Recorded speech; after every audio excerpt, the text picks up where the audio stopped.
वालेकुम दोस्तों, कैसे हो? मुझे उम्मीद है कि आप सभी सही हो गए। न्यू अपडेट के साथ मैं आपके सामने फिर हाज़िर हो चुके हैं। अगर आप कुवैत में रहते हैं या कुवैत की खबरों से हमेशा के लिए अपडेट रहना चाहते हैं तो ये वीडियो आप शुरू से लेकर आखिर तक देख सकते हैं। और आप लोगों के कुछ कमेंट थे, जैसे कि मैंने आपको बताया था किन किन लोगों को जो है कुवैत से निकाला जाएगा और कौन कौन से लोग अभी वहाँ पे रहेंगे, तो उसके हवाले से काफ़ी सारे लोगों के कमेंट आए, तो उन कमेंटों का मैं इस वीडियो के अंदर जवाब देने वाला हूँ। तो ज़रूर इस वीडियो को आप पूरा देखें। और भी कुछ बड़ी अपडेट निकल के आ रही है, जो क्या आपको 3 साल की कैद हो सकती है, 5,000 केडी का जुर्माना हो सकता है, वो सारी चीज़ के बारे में बात करेंगे। तो चलिए बिना देरी किए वीडियो शुरू करते हैं। लेकिन उससे पहले मैं आपको बता देता हूँ, चैनल पर पहली बार आए तो चैनल को सब्सक्राइब करें और साथ ही साथ बेल आइकन ज़रूर प्रेस कर दें, ताकि हमेशा आपको लेटेस्ट अपडेट मिलती रहे और आप हमेशा हमारे साथ में जुड़े रहें।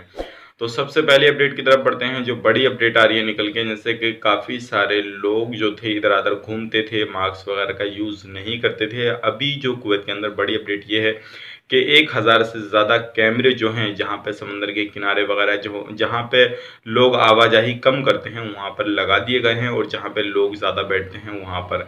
तो ये बड़ी अपडेट निकल कर आ रही है। अगर आप कहीं भी जाते हैं किसी भी तरीके से, किसी भी काम से, और लापरवाही करते हैं मास्क वगैरह की, या किसी भी जगह पे 4-5 बंदों से ज़्यादा खड़े होते हैं, तो ध्यान रखिएगा और आप पे फाइन भी पड़ सकता है इस चीज़ को लेकर, क्योंकि अभी काफ़ी सारे लोगों को जो है फाइन पड़ रहा है।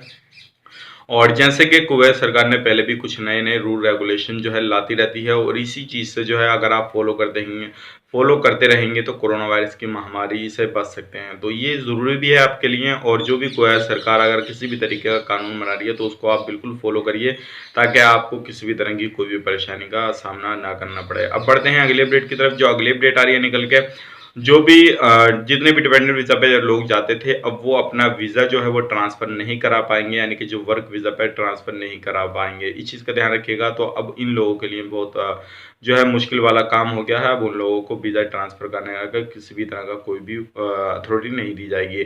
और अगर किसी भी तरीके से कोई भी इंसान रूल रेगुलेशन को तोड़ता है या कुछ भी करता है, तो 3 साल की उसको कैद और 5,000 केडी का जुर्माना उस पर पड़ जाएगा, और पढ़ सकता है ये। अब बात करते हैं, जो अगली अपडेट आ रही है निकल के, काफ़ी सारे लोग पूछ रहे थे कि भाई आपने जो बताया है कि हमारा डोमेस्टिक वीज़ा है कि हम इस कैटेगरी में आते हैं या नहीं आते हैं, जो बिल पास हुआ है।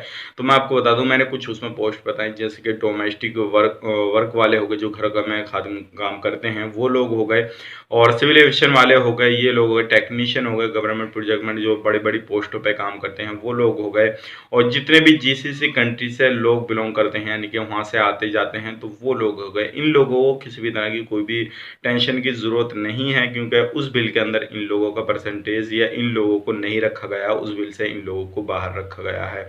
लेकिन अभी किसी भी तरीके से जो है वो, आप नॉर्मली वीज़ा पे जाते हैं तो आपको उसके अंदर रखा गया है, और आपको उससे बाहर निकाला जा सकता है। तो ये बड़ी अपडेट आ रही थी परसेंटेज वगैरह के हवाले से, और कि हर कंट्री का जो है परसेंटेज लागू किया जाएगा, कितने कंट्री के कितने लोग चाहिए, कौन सी कंट्री के क्या चाहिए, वो सारी चीज़ जो है लागू की जाएगी। अब बिल में जो है आगे उसमें बनेंगे, सारी चीज़ें बनेंगी, अलग अलग चीज़ें बनेंगी, और वो जो है लागू किया जाएगा। अब उस पर जल्दी ही काम शुरू हो जाएगा। वो सारी चीज़ मैंने आपको बता रखी है। तो चलिए फिर मिलेंगे इस नए वीडियो में। उम्मीद करता हूँ जो आपके कमेंट थे, अगर आप किसी भी इनमें से वीज़ा पे हैं तो आपको घबराने की ज़रूरत नहीं है, आप वहाँ पे रह सकते हैं और आपको कोई भी प्रॉब्लम नहीं होगी। तो चलिए फिर मिलेंगे इस नए वीडियो में, तब तक के लिए आप अपना ख्याल रखें, अपनी फैमिली वालों का ख्याल रखें। Take care, bye bye.